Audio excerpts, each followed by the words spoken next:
আমি আপনাদেরকে বলবো, আল্লাহ পাক বলছেন ইন্না জাহান্নামা কানাত মিরসাদাল লিত্তাগীনা মাআবা লাবিসিনা ফিহা আহকাবা। আল্লাহ রাব্বুল আলামিন বলেন, নিশ্চয় জাহান্নাম একটা ঘাঁটি, উঠতে থাকা একটি ঘাঁটি, যা তগুত খোদাদ্রোহী আল্লাহদ্রোহী নাফরমানদের জন্য হবে আবাসস্থল। সেখানে তারা যুগ যুগ ধরে জাহান্নামের আযাব ভোগ করতে থাকবে। বলেন নাউযুবিল্লাহ। নিশ্চয় জাহান্নাম একটা ঘাঁটি, জাহান্নাম অস্তিত্বশীল জাহান্নাম আছে। ওই জাহান্নামের মধ্যে আল্লাহর নাফরমান যারা হবে, দুনিয়াতে যারা আল্লাহর সাথে নাফরমানি করেছে, সীমা লঙ্ঘন করেছে, এদের জন্য আল্লাহ পাক জাহান্নাম সৃষ্টি করেছেন। তারা সেখানে একদিন নয়, দুই দিন নয়, যুগ যুগ ধরে জাহান্নামে থাকবে। এখানে কথা হচ্ছে কেন? এই মিস্ত্রি, এই জায়গায় কোনো কথা বলে, অন্য জায়গায় ওই জায়গায় কথা, কোন ত্রুটি ছিল না। চিরকাল জাহান্নামে অবস্থান করবে। বলেন নাউযুবিল্লাহ। আমি আপনাদের সম্মুখে একটি বিষয় আলোচনা রাখতে চাচ্ছি, সেটা হচ্ছে জাহান্নাম সম্পর্কে। জাহান্নাম কয়টি, জাহান্নামের কয়টি স্তর, জাহান্নামের কি ধরনের শাস্তি আযাব, আর কোন কোন জাহান্নামে কোন কোন পাপীরা যাবে, দুনিয়াতে কোন শ্রেণীর লোক অন্যায় করার কারণে কোন কোন জাহান্নামে কি ধরনের শাস্তি হবে, এর উপরেই আলোচনা হবে ইনশাআল্লাহ। আল্লাহ বলছেন, وَإِنَّ جَهَنَّمَ لَمَوْعِدُهُمْ أَجْمَعِينَ لَهَا 7 أَبْوَابٍ لِكُلِّ بَابٍ مِّنْهُمْ جُزْءٌ مَّقْسُومٌ। আল্লাহ রাব্বুল আলামিন বলেন, ইন্না জাহান্নামা লামাউইদুহুম আজমাইন, ওদের জন্য নির্ধারিত স্থান হচ্ছে জাহান্নাম। আর সেই জাহান্নাম লাহা 7 আবওয়াব, জাহান্নামের দরজা হচ্ছে 7টি, জাহান্নামের স্তর হচ্ছে 7টি। এক একটা স্তর থেকে আর একটা স্তর যখন পার করবে, এক একটা দরজা আসবে, সেই দরজার দিকে লক্ষ্য করে স্তর করা হয়েছে। জাহান্নামের দরজা হচ্ছে 7টি, স্তর হচ্ছে 7টি। লিকুল্লি বাবিন মিনহুম জুজুউম মাকসুম। যে যে ধরনের পাপকাজ করেছে তার উপরে ভিত্তি করে তাদের জন্য নির্ধারিত স্থান সেই জাহান্নাম, তাদের সেই জাহান্নামে তাদেরকে প্রবেশ করানো হবে। বলেন নাউযুবিল্লাহ। এই জাহান্নাম হযরত আলী রাদিয়াল্লাহু তাআলা আনহু থেকে বর্ণিত, তিনি বলেন, এই জাহান্নামের সর্বনিম্ন যেটা নিচের দিক থেকে উপর পর্যন্ত 7টা জাহান্নামের দরজা স্পেস আকারে তৈরি করা আছে। হযরত আলী রাদিয়াল্লাহু তাআলা বলেন, সর্বনিম্নে যেটা আছে সেটার নাম হচ্ছে জাহান্নাম। কিভাবে আছে? সর্বনিম্ন আছে জাহান্নাম, তারপরে লাযা, তারপরে হুতামা, তারপরে সাইর, তারপরে সাকার, তারপরে জাহিম, তারপরে হচ্ছে হাবিয়া। অর্থাৎ জাহান্নামের শুরু হচ্ছে হাবিয়া আর শেষ হচ্ছে জাহান্নাম। বলেন নাউযুবিল্লাহ। জাহান্নামের শুরুটাই হচ্ছে হাবিয়া। এই হাবিয়া জাহান্নাম থেকে ফেলা হবে, তারপরে একের পর এক জাহান্নামে প্রবেশ করতে করতে করতে নিম্ন স্তর যেটা, সেটা হচ্ছে আসল যে জাহান্নাম, সেই জাহান্নামের মধ্যে পড়বে। বলেন নাউযুবিল্লাহ। আমার ভাইরা, তাহলে 1 নম্বর যেটি হচ্ছে জাহান্নাম, আল্লাহ রাব্বুল আলামিন বলেন, ফারীকুন ফিল জান্নাতি ওয়া ফারীকুন ফিস সাঈর। কিয়ামতের ময়দানে দুটি দলে বিভক্ত হয়ে যাবে। হিসাব নিকাশ করার পরে এক দল যাবে জান্নাতে, আর এক দল যাবে জাহান্নামে। এক দল যাবে জান্নাতে, আর এক দল যাবে জাহান্নামে। যারা জাহান্নামের মধ্যে যারা যাবে, সর্বপ্রথম যে জাহান্নামের গেটটা প্রবেশ করবে, সেই জাহান্নামটির নাম হচ্ছে হাবিয়া জাহান্নাম। কোন জাহান্নাম? ধরে বলেন, হাবিয়া জাহান্নাম। আল্লাহ রাব্বুল আলামিন কুরআনুল কারীমের মধ্যে এই হাবিয়া জাহান্নামের কথা বর্ণনা করেছেন। আল্লাহ রাব্বুল আলামিন বলেন,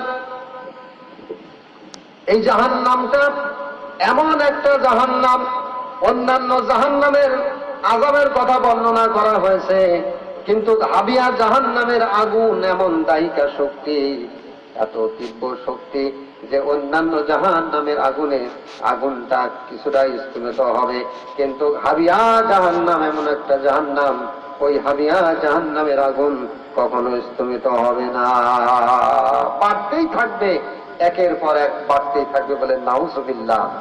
আল্লাহ রাব্বুল আলামিন কুরআনুল কারীমের মধ্যে জানাই দিচ্ছেন, আল কারিআতু মাল কারিআতু ওয়া মা আদরাকা মাল কারিয়া। আল্লাহ রাব্বুল আলামিন বলেন, মহাপ্রলয়, মহাপ্রলয় কিয়ামতের দিবসটা কি আপনি কি জানেন নাকি? ওয়া মা আদরাকা মাল কারিয়া, মহাপ্রলয় কি জিনিস আপনি কি জানেন নাকি? ইয়াউমা ইয়াকুনুন নাসু কাল ফারাশিল মাবথুস, সেই কিয়ামতের ময়দানে মানুষ বিক্ষিপ্ত পঙ্গপালের মতন নাই, তারা ছোটাছুটি করতে থাকবে। মানুষ বিক্ষিপ্ত আকারে পঙ্গ পতঙ্গের মতন তারা বিক্ষিপ্ত আকারে ছোটাছুটি করবে। ওয়াতাকুনুল জিবালু কাল ইহিনিল মানফুস, আর পাহাড় পর্বতগুলি ধুনা তুলার মতন ন্যায় উঠতে থাকবে।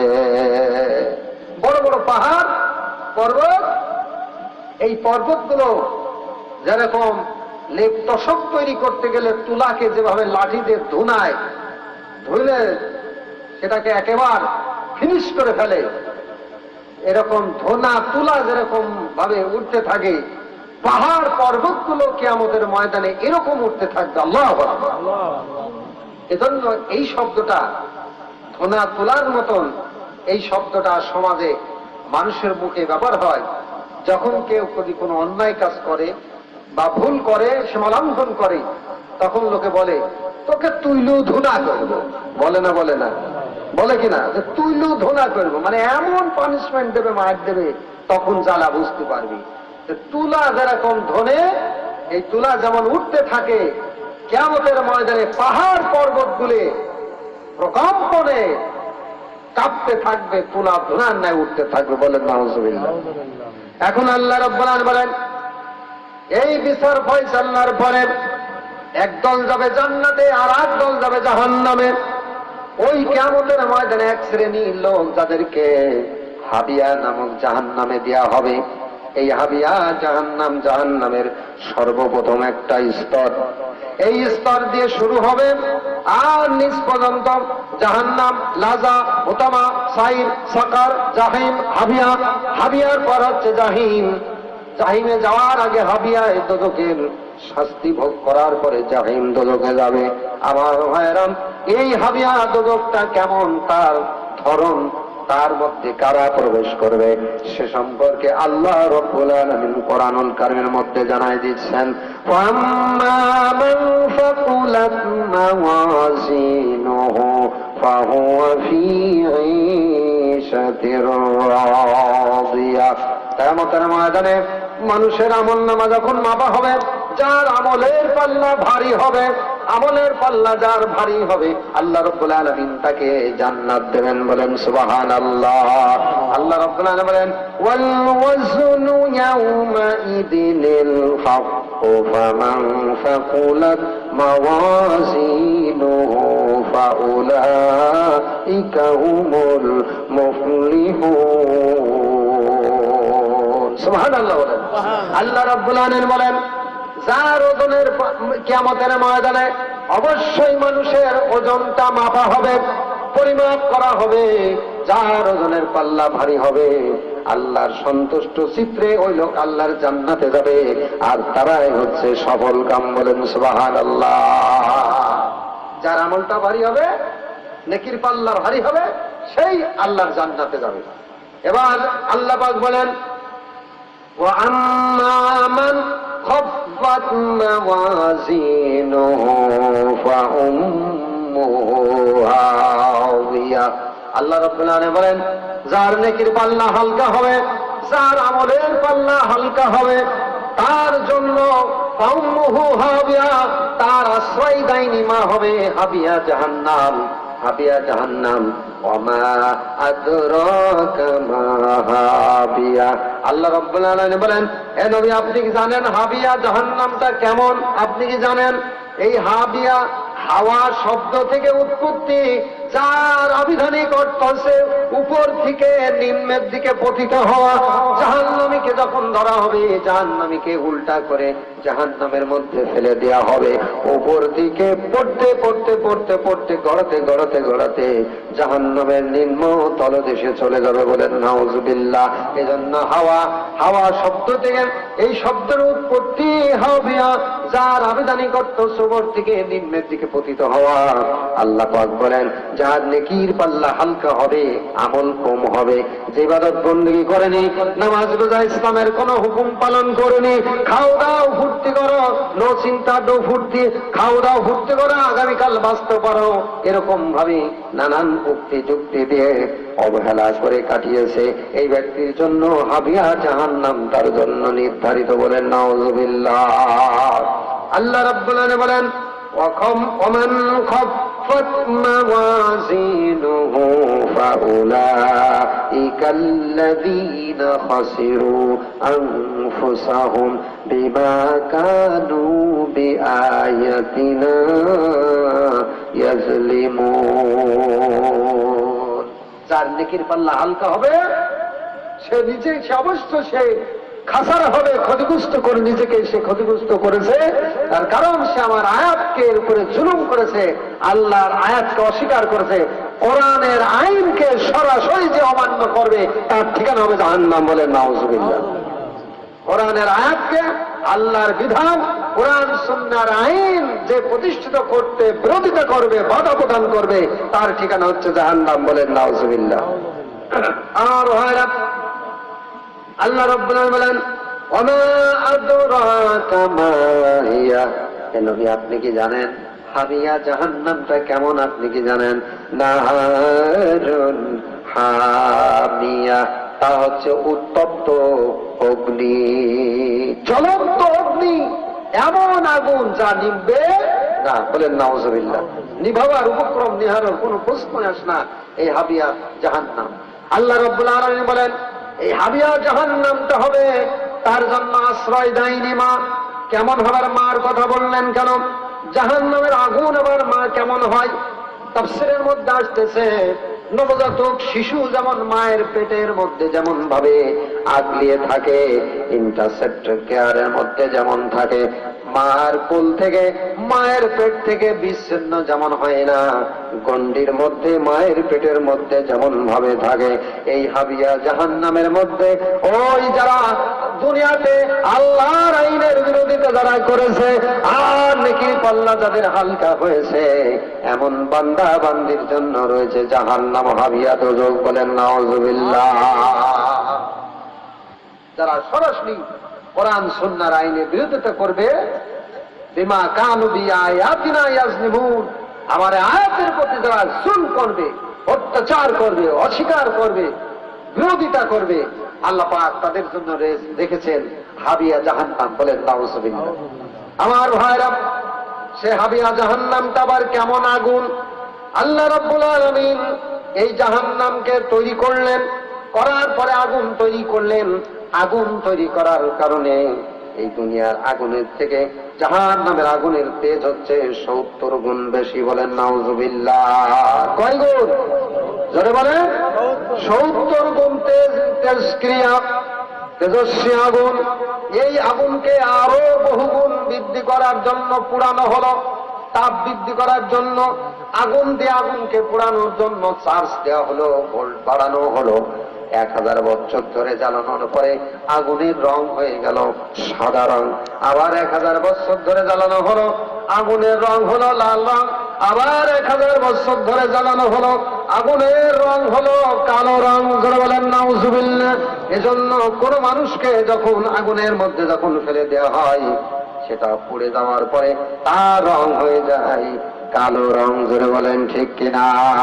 আল্লাহ জানাই দিচ্ছেন, এই পাপীদেরকে যখন জাহান্নামের মধ্যে ফেলে দেওয়া হবে, ওই জাহান্নামের মধ্যে যখন তারা থাকবে, তাদের আকৃতি হয়ে যাবে কালো রং হয়ে যাবে, বিভৎস চেহারা হয়ে যাবে, চেহারা বিকৃত হয়ে যাবে।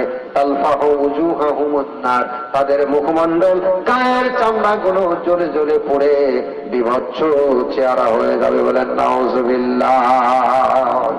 আমার ভাইরা, এই 3000 বছর ধরে জ্বালানো আগুন, আল্লাহ বলেন তাসলা নারান হামিয়া, এই তপ্ত অগ্নির মধ্যে তাদেরকে নিক্ষেপ করা হবে, সেখানে তারা থাকবে। 3000 বছর ধরে জ্বালানো আগুনের মধ্যে যখন ফেলে দেওয়া হবে, তাদের অবস্থা কেমন হবে আল্লাহ পাক বলেন কুল্লামা নাদিজাত জুলুদুহুম বাদদালনাহুম জুলুদান গায়রাহা। পাপীদেরকে যখন এই জাহান্নামের মধ্যে যখন ফেলে দেওয়া হবে, তাদের গায়ে চামড়া পড়ে যাবে, আবার নতুন চামড়া তৈরি করে দেওয়া হবে, আবার পড়ে যাবে, আবার নতুন চামড়া তৈরি করে দেওয়া হবে। এভাবে একদিন নয়, 2 দিন নয়। হযরত ইমাম হাসান বসরি রহমতুল্লাহ আলাইহি বলেন, এভাবে 1000 বার করে, দৈনিক 1000 বার করে জাহান্নামের আগুনের মধ্যে তাদেরকে পুড়ায় শাস্তি দেওয়া হবে। বলেন নাউজুবিল্লাহ। এভাবে যখন তাদেরকে শাস্তি দেওয়া হবে, কঠিন আযাব ভোগ করতে থাকবে তারা ওই জাহান্নামের। ইউরিদুনা আন ইয়াখরুজু মিনান নার, ওই জাহান্নামের আযাব ভোগ করার পরে তারা জাহান্নাম থেকে বেরিয়ে আসার জন্য চেষ্টা করতে থাকবে, প্রাণপণ মরণ চেষ্টা করবে কি করে জাহান্নামের মধ্যে থেকে বেরিয়ে আসা যায়। আল্লাহ রাব্বুল আলামিন বলেন ওয়া হুম বিখারিজিনা মিনহা, ওই জাহান্নামের ভিতর থেকে তারা বেরিয়ে আসতে পারবে না। পারবে? জোরে বলেন পারবে নাকি? পারবে না। এমন ভাবে তাদেরকে শাস্তি দেওয়া হবে, যেই মাত্র বেরিয়ে আসার চেষ্টা করবে, ফেরেশতারা তাদেরকে ধরে উল্টা করে জাহান্নামের মধ্যে আবার নিক্ষেপ করবে। বলেন নাউজুবিল্লাহ। এই দুটোকে যাবে কারা? আল্লাহ পাক বলেন ওয়াল্লাযীনা কাফারু ওয়া কাযযাবু বিআয়াতিনা উলাইকা আসহাবুন নার হুম ফিহা খালিদুন। ওয়াল্লাযীনা কাফারু, নিশ্চয় যারা কাফের, ওয়া কাযযাবু বিআয়াতিনা, আমার এই কোরআনের আয়াতকে যারা অস্বীকার করেছে, অমান্য করেছে, পরিত্যাগ করেছে, উলাইকা আসহাবুন নার, তারাই হচ্ছে ওই জাহান্নামের আগুনের অধিবাসী হবে। বলেন নাউজুবিল্লাহ। হুম ফিহা খালিদুন, সেখানে তারা চিরকাল সেই জাহান্নামের মধ্যে থাকবে। বলেন নাউজুবিল্লাহ। এই যে সূরা আল বাকারার মধ্যে আল্লাহ তাআলা বলছেন, নিশ্চয় যারা আমার এই কোরআনের আয়াতকে যারা অস্বীকার করেছে, মিথ্যা প্রতিপন্ন করেছে, যেটা ঠিক না, এটা হুজুররা যা ওয়াজ করে, হুজুররা যা কথা বলে, এটা ওদের বানানো কথা, আল্লাহ নাজিল করে নাই, বাদ দাও, ওই খাই দেই কাজ নেই, ওই কথা মানবো, এরকম ভাবে যারা অহংকার করবে, অস্বীকার করবে, তাদের জন্য জাহান্নাম। আল্লাহ পাক সূরা আল বাকারার মধ্যে কথাটা বলছেন। কোন সূরা? সূরা বলেন বাকারা। বাকারা মানে কি জানেন? বাকারা মানে গাভী, গাভী, গাই গরু, যাকে গ্রাম্য ভাষায় আমরা বলি গাই গরু। আল্লাহ পাক এই সূরাটির নাম, এই সূরার মধ্যে বাকারা শব্দ উল্লেখ আছে, সেদিক থেকে এই সূরাটির নামে নামকরণ করেছে সূরা আল বাকারা। বাকারা শব্দ হচ্ছে গাভী। এখানে গাভী বলা হলো কেন, গরু বলা হলো কেন? অর্থাৎ আবু জাহেল, উতবা, সাইবা, উতাইবা, ওলীদ ইবনে মুগীরা, তারপরে মুনাফিক যারা ছিল, এরা সব বুঝতো, কিন্তু আল্লাহর কোরআনের আয়াতকে বুঝতো না, মেনে নিতে চাইতো না। জোরে বলেন ঠিক কিনা? তারা কি করতো? আল্লাহ যেটা হালাল করেছেন তারা সেটাকে হারাম করত, আল্লাহ যেটাকে হারাম করেছেন ওরা সেটাকে হালাল করত। বলেন নাউজুবিল্লাহ। ওদের ভিতরে কোন হিতাহিত জ্ঞান ছিল না, সিদম্বদ জ্ঞান ছিল না, তারা সীমা লঙ্ঘনকারী ছিল, তারা সবটাকে হালাল মনে করত, হারাম তো হারাম মনে করত। যারা বলেন নাউজুবিল্লাহ।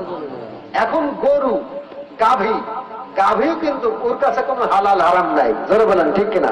আছে নাকি? গরু তাকে যদি ছেড়ে দেওয়া হয়, গাভীকে যদি দড়ি ছেড়ে দেওয়া হয়, তাহলে ও ধান ক্ষেত, পাট ক্ষেত বা যে কোনো আখ খেতে যাবে। ওর যে মালিক, ওর মালিকের ক্ষেত খাওয়া ওর জন্য হালাল, ওর জায়েজ। জোরে বলেন ঠিক কিনা? ও খাবে, কিন্তু মালিক ছাড়া অন্যর ক্ষেত খাওয়া ওর জন্য কি হালাল? ওর জন্য নিষিদ্ধ, জোরে বলেন ঠিক কিনা?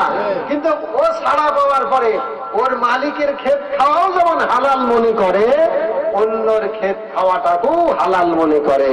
এই জন্য ওর নাম হচ্ছে গরু গাভী, জোরে বলেন ঠিক কিনা? ঠিক এক শ্রেণীর লোক যারা মক্কায় ছিল, তারা হালালকে হারাম মনে করত। ওরা নিজেদের সম্পদ নিজেদের সম্পদকে যেমন হালাল মনে করত, ওই কাবা শরীফের মুতাল্লি থাকার পরে কাবা শরীফের যত দান সদ্গা আসতো, ওটাকে তারা নিজেরা হালাল মনে করে অন্যায় ভাবে অবৈধ ভাবে দুর্নীতি করে দেশের সম্পদ, রাষ্ট্রের সম্পদ, জনগণের সম্পদ, এতিম মিসকিনের সম্পদ, গোটা দেশের সম্পদ অন্যায় ভাবে অবৈধ ভাবে দুর্নীতি করে, চাঁদাবাজি করে, টেন্ডারবাজি করে, ধোঁকাবাজি করে, যারা অন্যায় ভাবে হালাল মনে করে, ওদেরকে গরু গাভীর সাথে তুলনা করা হয়েছে। বলেন ঠিক কিনা? এই জন্য সূরাটির নামে নামকরণ করা হয়েছে সূরা বাকারা, মানে গাভী। জোরে বলেন কি? আরো জোরে বলেন কি? গাভী। এই জন্য ওরা গাধা, ওরা গাভী। সমাজে যদি কোনো লোক বোঝার পরও না বোঝার ভান করে, তখন তাকে বলে ও গরু না গাধা। বলে না? বলেন, বলে কিনা? এক আর এক কত হয়? দুই। এক আর এক কত হয়? যদি বলে চায়, তো কি বলবে? বলে আস্তে গাধা। যদি তাও না হয় তো বলবো একটা গরু। জোরে বলেন ঠিক কিনা? ওরা সব বুঝতো আল্লাহর জমিনে আল্লাহর দিন কায়েম করতে হবে, এটাই বুঝতো না, এটাই মানতো না। এই জন্য আবু তাহেব বা সাইবা গাধা গরুর চাইতে নিকৃষ্ট। জোরে বলেন ঠিক কিনা? ওরা যদি এরকম হয়, কোরআনের আইনকে মেনে নিতে অস্বীকার করলো ওরা, আর এই কোরআনের আইন যদি অন্যরা যদি মেনে না যায়, তাহলে ওরা কি হবে? ওরা কি হবে? ওরা যদি হয় গরু গাভী, এরা কি হবে? যে জবর যা সে জবরই তা। জোরে বলেন ঠিক কিনা? আল্লাহ রাব্বুল আলামিন বলেন, যারা আমার আয়াতকে অস্বীকার করেছে, মেনে নিতে যারা অস্বীকার করেছেন, তাদের জন্য রয়েছে হাবিয়া জাহান্নাম। বলেন নাউজুবিল্লাহ। তাদের জন্য রয়েছে হাবিয়া জাহান্নাম। এই হাবিয়া জাহান্নামের মধ্যে যখন চলে যাবেন, ক্ষুধায় যারা যন্ত্রণায় ছটফট করতে থাকবেন, আল্লাহ রাব্বুল আলামিন বলেন, তুসকা মিন আইনিন আনিয়া লাইসা লাহুম তাআমুন ইল্লা মিন দারি লা ইউসমিনু ওয়া লা ইউগনি মিন জু। আল্লাহ রাব্বুল আলামিন বলেন, ফুটন্ত পানি তাদেরকে পান করতে দেওয়া হবে, গরম পানি তাদেরকে পান করতে দেওয়া হবে। তাফসীরের মধ্যে আসতেছে, ওই ফুটন্ত পানি যখন তাদের সামনে দেওয়া হবে, এই পানির জলীয় বাষ্প ভাব এমন ভাবে লাগবে পান করার আগে তাদের মুখে গায়ের সমস্ত চর্বিগুলো, চামড়াগুলো গলে গলে জমিনে পড়তে থাকবে। বলেন নাউজুবিল্লাহ। পান করার আগেই যদি এই দৃশ্য হয়, আর পান করার পরে কি হবে এটা অনুমানের বিষয়। জোরে বলেন ঠিক কিনা? এদেরকে ফুটন্ত পানি দেওয়া হবে, এটা পান করার পরে তাদের খাদ্য দেওয়া হবে। লাইসা লাহুম তাআমুন ইল্লা মিন দারি, তাদের জন্য কাঁটা যুক্ত ঘাস ছাড়া তাদের কোনো খাদ্য খাবার দেওয়া হবে না। কাঁটা যুক্ত বৃক্ষ ঘাস তাদেরকে দেওয়া হবে। কি ঘাস? কাঁটা ঘাস। লা ইসমিনু ওয়ালা ইগুনি মিন জু, এটা খাওয়ার পরে তাদের ক্ষুধা নিবৃত হবে না, এতে তাদের পুষ্টিত হবে না, ক্ষুধায় তাদের ক্ষুধার্তই থেকে যাবে। বলেন নাউজুবিল্লাহ। আল্লাহ পাক বলছেন, ওই গরু নামক, গাধা নামক ওই সমস্ত লোকদেরকে যখন হাবিয়া দুদকি দেওয়া হবে, ওদেরকে খেতে দেওয়া হবে ঘাস। আচ্ছা, ঘাস খায় কারা বলেন তো? কিসে খায়? গরু, ছাগল। জোরে বলেন ঠিক কিনা? গাভী খায়, গাই গরু বেশি খায়। গাই গরু কি খায়? খালি খায় আর বেড়ায়। জোরে বলেন ঠিক কিনা? আল্লাহ গাভী বললেন কেন আর ঘাসের কথা বললেন কেন? তার কারণ হচ্ছে, এই ঘাস যখন খেতে দেওয়া হবে, ঘাস খাওয়ার পরে তাদের এমন একটা অবস্থা হবে, যেমন একটা গরু গাভী, তার জন্য খাদ্য খাবার থাকবে হালাল। খাওয়ার পরে তার পায়খানাটাও হবে ভালো, সুস্থ সবল হবে। আর যখনই গাভী তার নিষিদ্ধ খাবার যখন খাবে, গাভীর অসুখ শুরু হবে। জোরে বলেন ঠিক কিনা? আর জোরে বলেন ঠিক কিনা? তাফসীরে আসতেছে আল্লাহ ঘাসের কথা কেন বললেন, কোরআনে বললেন কেন ঘাস বললেন? যেমন খোল ভুসি আরো দানাদার খাদ্য খাওয়ার যেমন গরুকে দেওয়া হয়, এটা খাওয়ার পরে গরু মোটা তাজা হয়। জোরে বলেন ঠিক কিনা?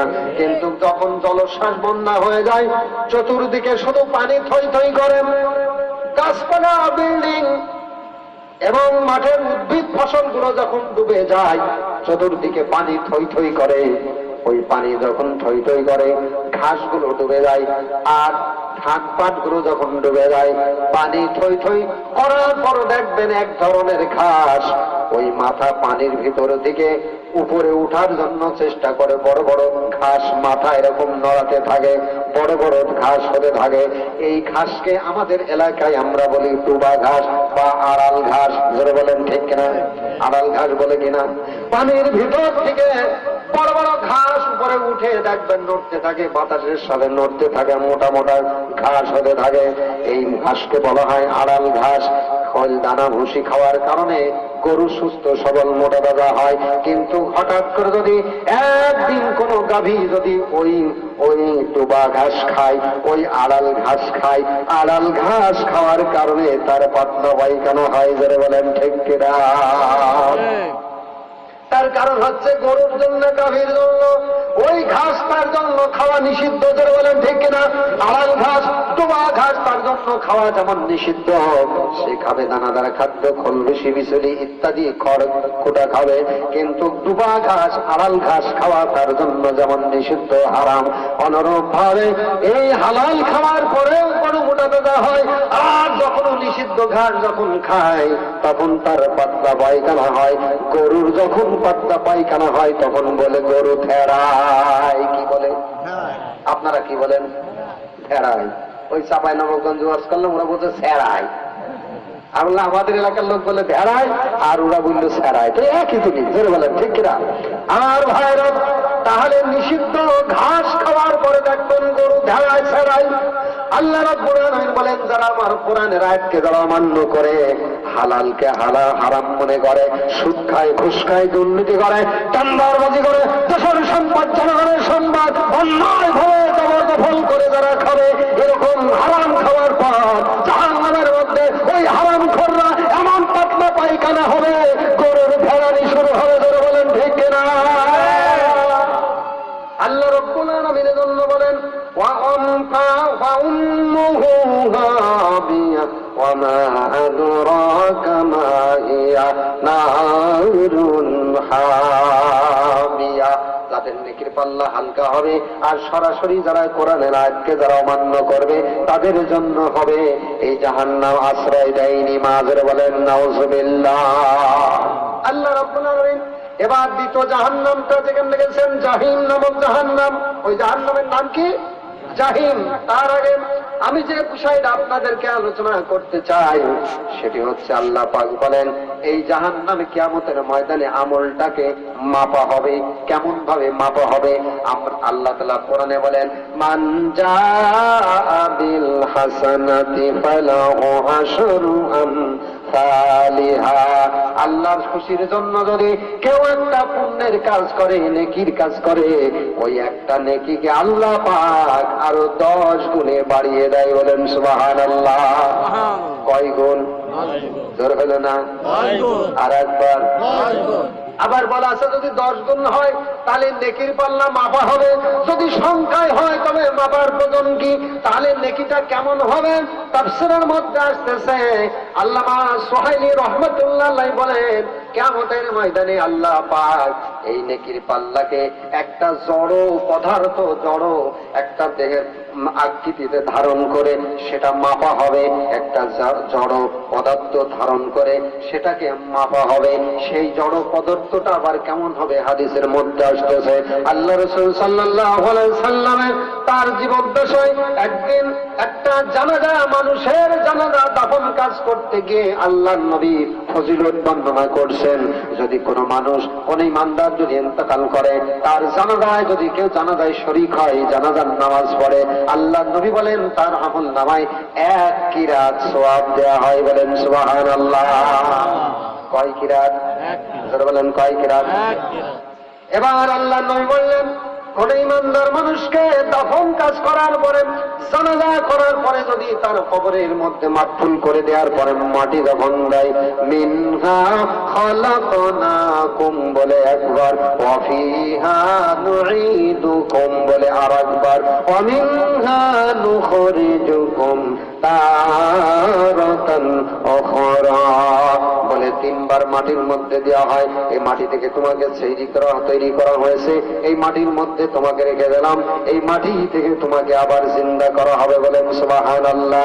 আল্লাহর নবী বলেন, এইভাবে মাটি দিলে সুন্নতি তরিকায় এভাবে যখন মাটি দেয়, তার আমল নামায় আরেক কিরাত, তার আমল নামায় সওয়াব দেওয়া হয়। বলেন সুবহানাল্লাহ। তাহলে জানাজায় 1 কিরাত, আর মাটি দিলে আরেক কিরাত, তাহলে কয় কিরাত? যারা বলেন কয় কিরাত? সাহাবীরা জিজ্ঞেস করলেন, ইয়া রাসূলুল্লাহ, ইয়া হাবিবাল্লাহ, কিরাত আবার কেমন জিনিস? 1 কিরাত 2 কিরাত সওয়াব, এই কিরাতটা আবার কেমন? আপনি আমাদের বলুন। আল্লাহ রাসূল সাল্লাল্লাহু আলাইহি সাল্লাম বললেন, ওমা সাহাবীরা, আর সাহাবীরা শোনো, 1 কিরাত সওয়াব হচ্ছে, একটা যদি কেউ কোনো জানাজায় যদি শরীক হয়, যদি ইমানদার হয়, তার আমল নামায় 1 কিরাত সওয়াব হয়, আর দাফন কাজ করলে আর 1 কিরাত 2 কিরাত সওয়াব হয়। অর্থাৎ 1 কিরাতের দৈর্ঘ্য হচ্ছে উহুদ পাহাড় সমতুল্য। বলেন সুবহানাল্লাহ। মক্কা থেকে মদিনা পুরো 400 কিলোমিটার দূর রাস্তার ধার ওধার শুধু পাহাড় আর পাহাড় পর্বত দিয়ে, এত সুন্দর শৈল্পিক সৌন্দর্য দিয়ে আল্লাহ রাব্বুল আলামিন জমিনের ভারসাম্য রক্ষা করার জন্য পাহাড়কে জমিনের পেরেক হিসেবে গেঁথে দিয়েছেন। বলেন সুবহানাল্লাহ।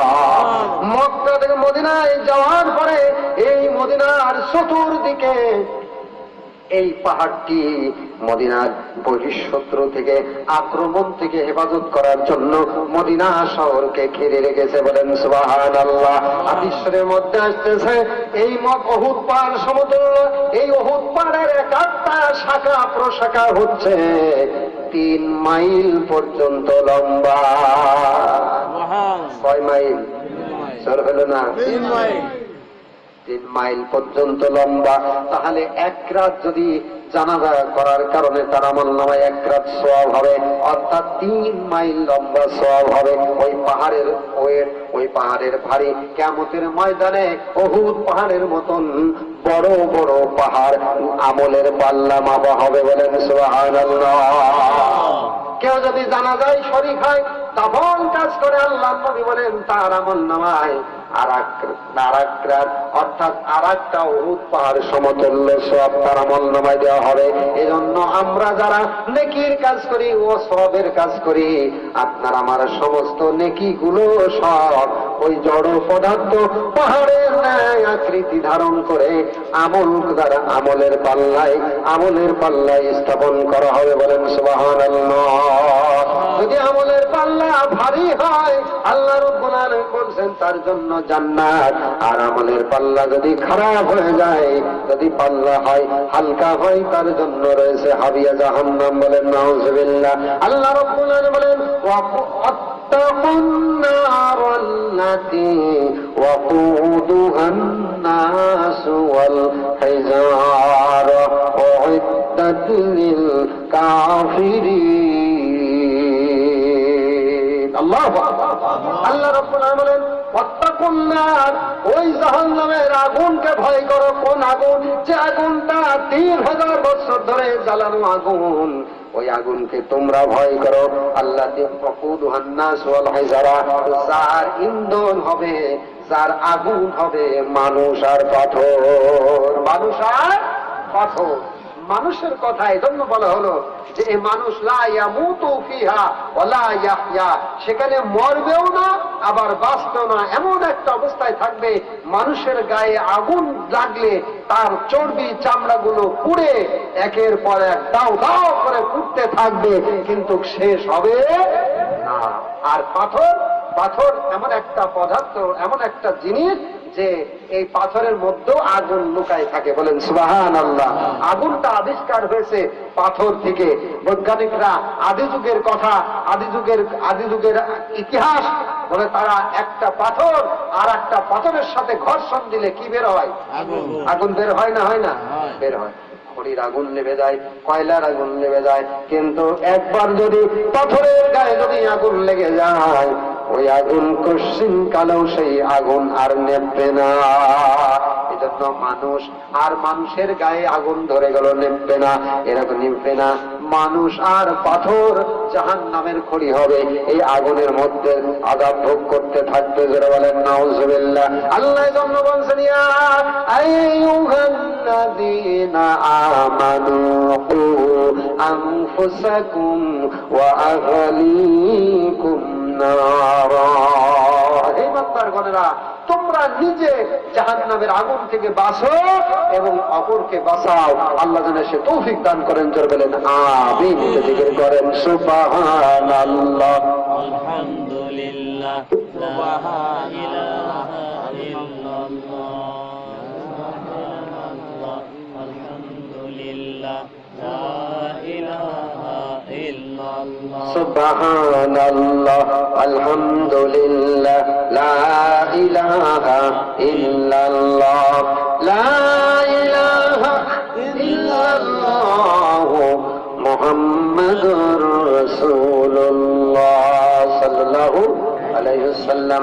এজন্য ইমানদার বান্দার আল্লাহ পাক এই নিয়ামত, এই সওয়াব, এই মর্যাদা দান করেছেন। জানা যান নামাজে এত নেকি, মাটি দিলে এত নেকি হয়। আমার ভাইরা, পরিশেষে যে কথাটি আপনাদেরকে আমি যেটা আলোকপাত করতে চাই, জাহান্নামের আগুনকে ভয় করতে হবে, কবরের আযাবকে ভয় করতে হবে, মৃত্যুর যন্ত্রণাকে ভয় করতে হবে। সাহাবী আজমাইনরা যেমন ভাবে রোনাজারি করেছেন, কেঁদেছেন, মরণ কষ্টের কথা চিন্তা করে কেঁদেছেন, কবরের আযাবের কথা ভয় করে যেমন কেঁদেছেন, জাহান্নামের আগুনের কথা ভয় করে যেমন কেঁদেছেন, ইমানদার, দিনদার, মুত্তাকির, পরেজগার বান্দা ওই একই ভাবে কাঁদতে থাকবে জাহান্নামের আগুন থেকে বাঁচার জন্য। যারা বলেন সুবহানাল্লাহ।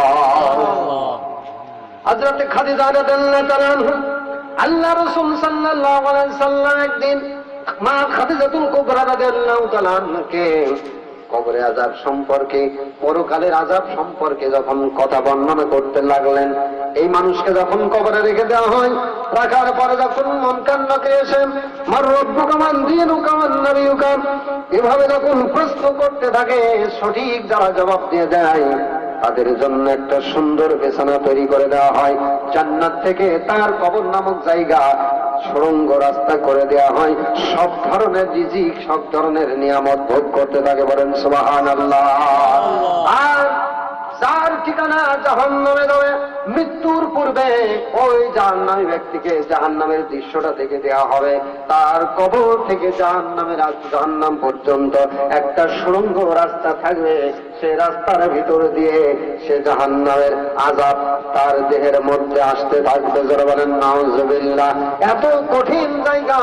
আল্লাহ রাসূল সাল্লাল্লাহু আলাইহি সাল্লাম যখন খাদিজাকে এইভাবে বর্ণনা করতে লাগলেন জাহান্নামের কথা, কবরের আযাবের কথা, আল্লাহ রাসূল সাল্লাল্লাহু আলাইহি সাল্লাম বয়ান করে যখন মসজিদে চলে গেলেন, মসজিদে যাওয়ার পরে মসজিদে চলে গেলেন, আর তখন থেকে খাদিজা রাদিয়াল্লাহু তাআলা আনহা পরকালের চিন্তায় কান্না শুরু করে দিয়েছেন। এমন কান্নাকারি শুরু করে দিয়েছেন, কান্না কেউ থামে না, কোন অবস্থায় যখন না থামে। ফাতেমা রাদিয়াল্লাহু তাআলা আনহা বলেন, মা আপনি কেন কাঁদতেছেন? আপনি কাঁদবেন না, আপনি কাঁদবে আমিও কাঁদবো, আপনার কাঁদবে আমার সহ্য হয় না। বলেন সুবহানাল্লাহ। তারপরও খাদিজা রাদিয়াল্লাহু তাআলা আনহা কাঁদতেছেন। কাঁদতে এমন একটা অবস্থা হয়ে গেছে, যেই তার কাঁদা যখন না থামলো, ফাতেমা রাদিয়াল্লাহু তাআলা আনহা, আল্লাহ রাসূল সাল্লাল্লাহু আলাইহি সাল্লাম মসজিদে আছেন, মসজিদে খোঁজ করতে করতে চলে গেলেন। যাওয়ার পরে বললেন, আব্বা আমি বাড়ির থেকে আসতেছি, মা এমন কান্না করতেছে। আমি আমার মাকে বললাম, মা কেঁদো না। মা আমার কথা শুনল না। ইয়া রাসূলুল্লাহ, ইয়া হাবিবাল্লাহ, হে আমার আব্বা, আপনি বাড়িতে চলুন, আপনি না গেলে আমার মার কান্না থামবে না। বলেন সুবহানাল্লাহ। হযরতে খাদিজা রাদিয়াল্লাহু তাআলা আনহা কাঁদতেছেন, ফাতিমা রাদিয়াল্লাহু তাআলা আনহা এভাবে যখন আল্লাহ রাসূল সাল্লাল্লাহু আলাইহি সাল্লামকে যখন বললেন, বলার পর আল্লাহ রাসূল সাল্লাল্লাহু আলাইহি সাল্লাম বাড়ি আসলেন। আসার পরে দেখতেছেন কাঁদতেছে, ফাতিমা কাঁদছে, আবার খাদিজা কাঁদতেছে। আল্লাহ নবী বললেন, ও খাদিজা, তুমি কেঁদো না, তুমি কান্না চুপ করো, তুমি কান্না যদি চুপ না করো, আমার খাতুনি জান্নাত ফাতেমা কান্না থামবে না। আমার ফাতেমার কান্না আমার মধ্যে হয় না, সহ্য হয় না, জলদি করে তুমি তোমার কান্নাটা থামায় দাও। বলেন সুবহানাল্লাহ। হযরতে খাদিজা রাদিয়াল্লাহু তাআলা বলেন, ইয়া রাসূলুল্লাহ, ইয়া হাবিবাল্লাহ, আমি কাঁদতেছি পরকালের কঠিন আযাব থেকে বাঁচার জন্য। আমি আল্লাহর দরবারে রণগারি করতেছি, যদি আপনি আমার 3টা প্রশ্নের জবাব যদি সঠিকভাবে দিতে পারেন, আমার 3টা প্রশ্নের জবাব, আমার 3টা আবদার যদি আপনি রাখতে পারেন, আমি কান্না থামাই দেব। বলেন সুবহানাল্লাহ। কয়টা আবদার? জোর হলো না? আর একবার এই 3টা জানার দরকার আছে না নাই? জোর হলো আছে না নাই? হযরতে খাদিজা রাদিয়াল্লাহু তাআলা বলেন, আমার 3টা আবদার যখন পূরণ করবেন, আমি আমার কান্নাকে থামাই দেব। আল্লাহ রাসূল সাল্লাল্লাহু আলাইহি সাল্লাম বললেন, খাদিজা বলো তোমার 3টা আরজি কি? বলে, ইয়া রাসূলুল্লাহ, ইয়া হাবিবাল্লাহ, আমার ইন্তেকাল যখন হয়ে যাবে, আমার ইন্তেকালের পরে আমার জীবনের বাসনা কবর জায়গা, খুব সাংঘাতিক জায়গা। এই কবর নামক জায়গা কারোর জন্য জান্নাত, এই কবর জায়গা কারোর জন্য জাহান্নামের আগুন হয়ে যাবে। কারোর আগুনে দাও দাও করে জ্বলতে থাকবে। এই জাহান্নামের এই কবরটা যাবে আমার জন্য জাহান্নামের গর্ত যাতে না হয়, কবরটা যেন আমার কবরের মাটি, কবরে জাহান্নামের আগুন যাতে আমাকে জ্বালাতে না পারে। আমার মৃত্যুর পর আপনার গায়ের জুব্বা যে জামাটি আছে, আমার কাপড় হিসাবে আপনি আমারে দান করবেন। সুবহানাল্লাহ। আল্লাহ রাসূল সাল্লাল্লাহু আলাইহি সাল্লাম বললেন, ঠিক আছে খাদিজা, তোমার ইন্তেকালের পরে আমার গায়ের জুব্বাটা তোমার গায়ে দেবো, তাতে কি হবে? বলে, রাসূলুল্লাহ, ইয়া হাবিবাল্লাহ, আপনি আল্লাহ রাসূল, আপনার গায়ের জুব্বা যদি আমার কবরে যদি যায়, আমার গায়ে লাগার কারণে আপনার গায়ের জুব্বার সাথে কবরের মাটি বেয়াদবি করতে পারবে না। হযরতে খাদিজা রাদিয়াল্লাহু আনহা, ইয়া রাসূলুল্লাহ, আপনার গায়ের জুব্বাটি আমাকে দিবেন নাকি? আল্লাহ নবী বললেন, খাদিজা, তোমার জন্য জুব্বাটি দেওয়া হবে। এবার 2 নম্বর কি বলে, ইয়া রাসূলুল্লাহ, ইয়া হাবিবাল্লাহ, আমার জীবনের বাসনা, আমার জীবনের কামনা, আমার ইন্তেকালের পর আমার জানাজার নামাজের ইমামতি আপনি পালন করবেন। বলেন সুবহানাল্লাহ। আল্লাহ রাসূল সাল্লাল্লাহু আলাইহি সাল্লাম বললেন, খাদিজা, তোমার 2 নম্বর যে দাবি আনজি আছে, আমি 2 নম্বর দাবি পূরণ করব, তোমার জানাজার নামাজের ইমামতি আমি রাসূলুল্লাহ করব। বলেন সুবহানাল্লাহ। এবার 3 নম্বর দাবিটা কি হবে? খাদিজা রাদিয়াল্লাহু তাআলা কাঁদতেছেন, বলে, ইয়া রাসূলুল্লাহ, ইয়া হাবিবাল্লাহ, আমারে জানাজা যখন কাজ করার পর কবরের মধ্যে যখন মাটি দিয়ে মাদফুল করে দেওয়া হবে, সব লোকগুলি আমার আত্মীয় স্বজনরা সব কবর ময়দান থেকে চলে আসবে, এমনকি আপনিও থাকবেন না, আপনিও চলে আসবেন। অন্ধকার কবরে আমি খাদিজা একা একা থাকবো, আমার ভয় করবে, আমার ডর করবে। আর আল্লাহর ফেরেশতা এসে আমারে জিজ্ঞাসা করবে, মার রব্বুকা, মান দীনুকা, মান নবিয়ুকা। ফেরেশতাদের আকৃতি ধরন দেখে আমি খাদিজা, আমার প্রশ্ন ভুল হয়ে যেতে পারে, আমি প্রশ্নের উত্তর নাও দিতে পারি। আমার যদি ভুল হয়ে যায়, ওই ফেরেশতা এমন করে চট্টঘাত করবে, তারা এর জবাব দিতে পারবে না। কবরের মধ্যে তাদেরকে এমন জোরে চড় মারবে, ঠান্ডি লেগে কবরের মধ্যে পড়ে যাবে, কিয়ামত হওয়ার আগ পর্যন্ত তার কানের তালা ঠান্ডি আর সারবে না। বলে এমন কঠিন আযাব, এমন কঠিন আযাব সেই জায়গায়। ইয়া রাসূলুল্লাহ, ইয়া হাবিবাল্লাহ, ওই কবরের মধ্যে মুনকার নবীর সওয়ালের জবাবটা যদি আপনি আমার পক্ষ থেকে আপনি দিয়ে দেবেন, আপনি আল্লাহ রাসূল, আপনি আল্লাহর নবী, আল্লাহ পাক আপনাকে সব জানান, আপনি যে আল্লাহ যাই জানান আপনি তাই জানেন। আমার পক্ষ থেকে যদি আপনি আল্লাহর দরবারে আরজি পেশ করেন, আমার চিন্তা, আমার ধারণা, আমার বাসনা, আমার বিশ্বাস, আল্লাহ পাক আপনার আরজিকে কবুল করবেন। বলেন সুবহানাল্লাহ। হযরত খাদিজা রাদিয়াল্লাহু তাআলা যখন তিনটা দাবি করলেন, 3 নম্বর দাবিটা আল্লাহ রাসূল সাল্লাল্লাহু আলাইহি সাল্লাম বললেন, ও খাদিজা, তোমার 3 নম্বর দাবি আমি পুরো করব। বলেন মারহাবা। আর জোরে বলেন মারহাবা। আমার ভাইরা, খারাপ লাগতেছে নাকি? আমার ভাইরা, আমার ভাইরা, হযরতে খাদিজা রাদিয়াল্লাহু তাআলা কিছুক্ষণ পর, কয়েকদিনের মধ্যে ইন্তেকাল করলেন। ইন্তেকাল হয়ে গেল। ইন্না লিল্লাহি ওয়া ইন্না ইলাইহি রাজিউন। কি ভাগ্যবতী মহিলা, কি ভালো মহিলা। আরে আল্লাহর নবীকে এত সুন্দর খেদমত করতেন। আল্লাহর নবী দিনের দাওয়াতের জন্য পাহাড়ি এলাকায় বিভিন্ন জায়গায় যখন দাওয়াতি কাজ করতেন, গভীর রজনীতে যখন বাড়িতে আসতেন, আল্লাহর নবী বলেন, আমি খাদিজাকে দরজার গায়ে দাঁড়িয়ে একটা বার যখন বলেছি খাদিজা, সঙ্গে সঙ্গে দরজা খুলে দিয়েছে। বলেন সুবহানাল্লাহ। আমি জিজ্ঞেস করেছি, খাদিজা, আমি যতদিন যতবার আমি যত জায়গা থেকে বাড়িতে এসেছি, আমার এই কোনদিন 2 বার ডাকা লাগে নাই। একবার যদি খাদিজা বলি, সঙ্গে সঙ্গে দরজা তার খুলে দাও। খাদিজা, তুমি কি বালিশে মাথা দিয়ে ঘুমাও না? হযরতে খাদিজা বলেন, ইয়া রাসূলুল্লাহ, ইয়া হাবিবাল্লাহ, আমি যেই দিন আল্লাহ রাসূলের উপর ঈমান এনেছি, আর আমি সেই দিন থেকে আপনি যখন দাওয়াতি কাজের জন্য যখন বের হয়ে যান, তখন রাত্রে কাফের বেঈমানেরা আপনার পিছনে আপনাকে তাড়া করতে পারে, আপনাকে তুলে মেরে ফেলে দিতে পারে, পেছন দিক থেকে ধাওয়া করতে পারে। আপনি যখন বাড়িতে আসেন, আসার পরে যদি গেট নাড়া দিয়ে খাদিজা বলে, বারবার যদি খাদিজা বলে ডাকতে থাকেন, আর আমার উঠতে যদি দেরি হয়ে যায়, আল্লাহ রাসূলের সাথে আমার স্বামীর সামনে, নবীর সামনে বেয়াদবি হয়ে যাবে। এই জন্য আমি বিছানায় না ঘুমাইয়া দরজার সাথে পিঠ লাগায় লাগায় ঘুমাই। আল্লাহর নবী কখন আমারে খাদিজা বলে ডাকবে? বলেন সুবহানাল্লাহ। আকাশের নিচে জমিনের উপরে খাদিজার মতন এত পবিত্র নাই, আল্লাহর জমিনে নাই। বলেন সুবহানাল্লাহ। ইসলাম সর্বপ্রথম কবুল করেছে নারীরা হযরত খাদিজা রাদিয়াল্লাহু তাআলা। জোরে বলেন সুবহানাল্লাহ। আমার ভাইরা, আমার মায়েরা, খাদিজা রাদিয়াল্লাহু তাআলা যখন 3টা আরজি পেশ করলেন, আমার মৃত্যুর পর আমার কবরের জামাটা, আপনার গায়ের জামাটা দেবেন আমার কাফনের কাপড় হিসাবে। আপনি কবরে আমার জন্য আমার জানাজার ইমামতি হবেন, আর কবরে রেখে দেওয়ার পরে মুনকার নকিরের সওয়াল জবাবটা দিবেন। খাদিজা রাদিয়াল্লাহু তাআলা ইন্তেকাল হয়ে গেল।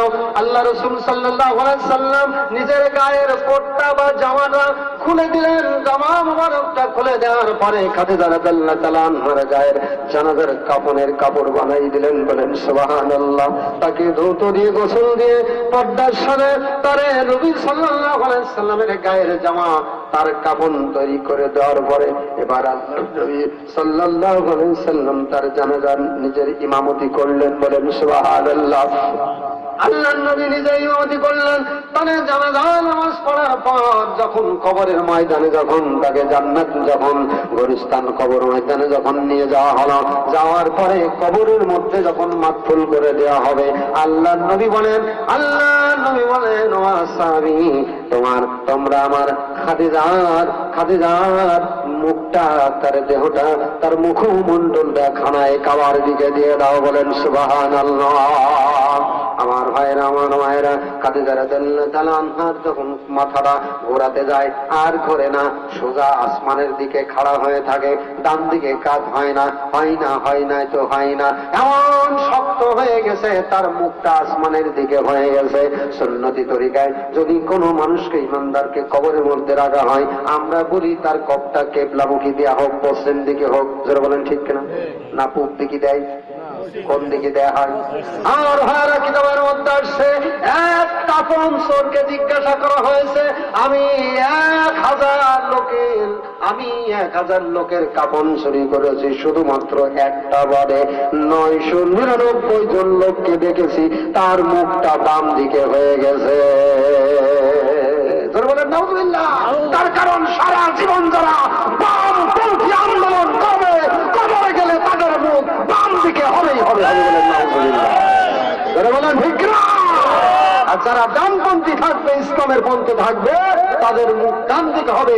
আর যারা বামপন্থী চলবে তাদের মুখ বাম দিকে যাবে। আসহাবুল ইয়ামিন, আসহাবুল শিমাল, ডানপন্থী যাবে ডান দিকে আল্লাহর জান্নাতে, আর বাম রাস্তায় রাম বামে যারা থাকবে তারা যাবে বাম দিকে জাহান্নামে। জোরে বলেন নাউযুবিল্লাহ। আমার ভাইয়ের, আমার মায়ের, হযরতে খাদিজা রাদিয়াল্লাহু তাআলা আনহার মুখটা কিবলার দিকে হয় না।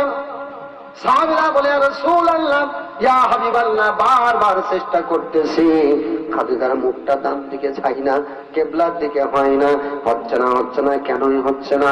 এবার কি তার কারণ কি? তার কারণটা কি? আল্লাহ রাসূল সাল্লাল্লাহু আলাইহি সাল্লাম অপেক্ষা করলেন, কেন আমার খাদিজার মুখটা কিবলার দিকে হয় না? আল্লাহর নবী টেনশন করতে লাগলেন, চিন্তা করতে লাগলেন, আল্লাহর সাহায্য কামনা করলেন। হযরতে জিবরাইল আলাইহিস সালাম এসে বলছে, ইয়া রাসূলুল্লাহ, ইয়া হাবিবাল্লাহ, ইয়া রাসূলুল্লাহ, ইয়া হাবিবাল্লাহ, আপনি যতই চেষ্টা করেন, আপনার সাহাবীরা যত চেষ্টা করুক না কেন, খাদিজার মুখটা কিবলার দিকে হবে না, হবে না, হবে না। তার কারণ খাদিজার মুখটা আল্লাহ পাককে, খাদিজা এতটা আল্লাহকে ভয় করেছে, জাহান্নামের আগুনকে বাঁচার জন্য ভয় করেছে, কবরের আযাব থেকে ভয় করেছে, আল্লাহকে এতটা বিশ্বাস করেছে, ভয় করেছে, আর স্বয়ং আল্লাহ পাক চান যে খাদিজার মুখটা কিবলার দিকে না হয়ে স্বয়ং আল্লাহর আরশে আজিমের দিকে তার মুখটা হয়ে যায়। সুবহানাল্লাহ।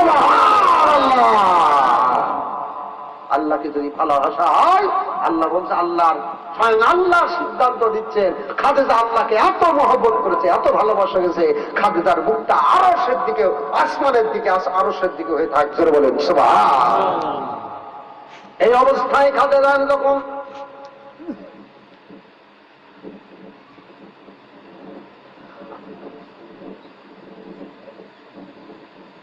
আমার ভাইয়েরা, খাদিজা রাদিয়াল্লাহু তাআলা আনহা এবার তখন কবরের মধ্যে তাকে মাদফন করে দেওয়ার পর তার কবরের উপর দিয়ে পাথর দিয়ে যখন ঢেকে দিলেন, মিনহা খালাকনাকুম ওয়া ফিহা নুঈদুকুম ওয়া মিনহা নুখরিজুকুম তারাতান উখরা। বলেন, আমি আপনাদেরকে বলবো, আল্লাহ পাক বলছেন, ইন্না জাহান্নাম